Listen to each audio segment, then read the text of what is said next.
Bienvenue dans Voyages avec Hérodote, le podcast qui vous plonge au cœur du premier grand récit de l'histoire. Ici, chaque épisode est une porte ouverte sur l'Antiquité. Rois, guerres, peuples oubliés et anecdotes aussi incroyables que vraies. Hérodote n'était pas qu'un historien, c'était un voyageur, un conteur, un curieux insatiable. Installe-toi, laisse-toi guider à travers l'Empire perse, l'Égypte mystérieuse, la Grèce naissante. L'histoire commence maintenant. Ok, alors plongeons-nous un peu dans ces textes d'Hérodote. On le surnomme souvent le père de l'histoire, hein. Mais c'est aussi un sacré conteur, hein, avec des histoires parfois assez incroyables. Oui, c'est ça, un conteur fascinant. Notre but aujourd'hui, c'est d'essayer de saisir un peu la vision du monde des Grecs de l'époque à travers ce qu'il écrit. On va parler de l'immense empire perse de Darius, des peuples assez étranges qu'il décrit à ses frontières, Des peuples vraiment étonnants, oui. et puis aussi de ses récits de ruse, de dévouement, parfois complètement extrêmes. C'est un peu un voyage aux limites du connu et de l'imaginaire antique. Et ce qui est vraiment remarquable avec Hérodote, je trouve, c'est justement ce mélange. Il peut donner des détails très factuels, presque administratifs, comme les revenus que Darius tirait de ses provinces. Oui, les satrapies, tout ça. Exactement. Et juste après, il nous embarque dans des contrées lointaines, avec des coutumes qui nous semblent aujourd'hui complètement folles. Les Indiens, les Scythes. Et il y a aussi ces histoires personnelles très fortes, comme celle de Zopyre. On y viendra, oui. Au fond, toutes ces histoires, elles nous disent autant de choses sur les Perses ou leurs voisins que sur les Grecs eux-mêmes, leur curiosité, leur façon de voir l'autre, l'étranger. Justement, allons voir vers ces confins de l'Empire. C'est là que ça devient vraiment intéressant, presque fantastique parfois. Hérodote parle de plein de peuples différents qui payent tribut à Darius, mais il s'attarde sur certains. Oui, Chez les Indiens, par exemple. Il mentionne rapidement les Padéens. Bon, l'histoire dit qu'ils mangent leurs malades, leurs vieillards. assez morbide, oui. Voilà. Et puis d'autres qui seraient végétariens, très pacifiques. Mais le clou du spectacle, c'est quand même ces fourmis chercheuses d'or. Ah, les fameuses fourmis. Il les décrit comme plus grandes que des renards. Elles vivraient dans un désert et creuseraient pour trouver de l'or. Et les Indiens, ils auraient une technique avec des chamelles très rapides pour aller leur piquer ce sable doré. C'est une image incroyable, ces fourmis géantes. Ça montre bien comment, pour les Grecs, les limites du monde connu se confondaient un peu avec celles de l'imaginaire, du fantastique. C'est plus un symbole qu'une description zoologique en fait. Exactement. C'est un miroir des richesses qu'on imaginait trouver en Orient, mais aussi des dangers. Et ce qui rend l'histoire si mémorable, ce sont les détails précis qu'il donne.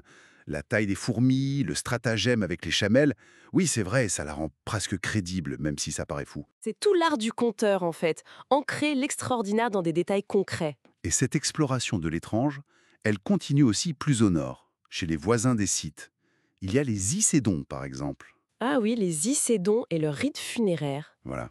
Quand le père de famille meurt, apparemment, il sacrifie du bétail, il mélange la viande avec celle du défunt, pour un grand banquet. Et après, il garde le crâne, doré, comme une sorte de coupe. Une coutume particulière, on va dire. Ça nous rappelle à quel point les rites autour de la mort peuvent être variés. Et puis, il parle aussi des Argipéens, un peuple qui serait chauve de naissance, avec le nez plat. Ils vivraient sous des arbres et seraient considérés comme sacrés, un peu comme des arbitres pour les conflits des voisins. C'est fascinant, mais ça soulève une question importante, celle de la transmission de l'info à l'époque. Hérodote le dit lui-même souvent, il rapporte ce qu'il a entendu. Des on-dit, oui. C'est ça. Les Scythes lui parlent des Icédons, qui eux-mêmes parlent d'autres peuples encore plus loin. Donc, distinguer le fait rapporté de la rumeur ou même du mythe pur, c'est très difficile. Il transmet parfois avec prudence, mais vérifier, c'était une autre affaire. Absolument. Mais au-delà de ces peuples lointains, Hérodote raconte aussi des actes individuels incroyables. Des histoires de loyauté et de stratégie poussées à l'extrême. L'histoire de Zopyre pour la prise de Babylone, c'est saisissant. Ça dure, la ville semble imprenable. Et là, Zopyre, un noble perse, a une idée folle. Il s'inflige lui-même des blessures terribles. Il se mutile.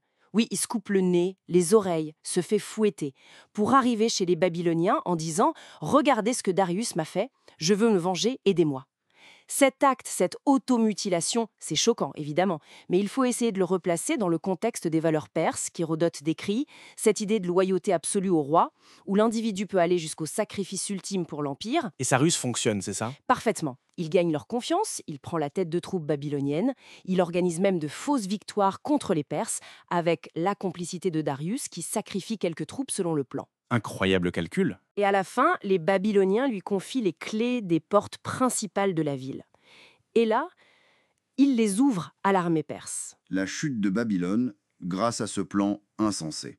Et la réaction de Darius après ça, elle est aussi étonnante, non?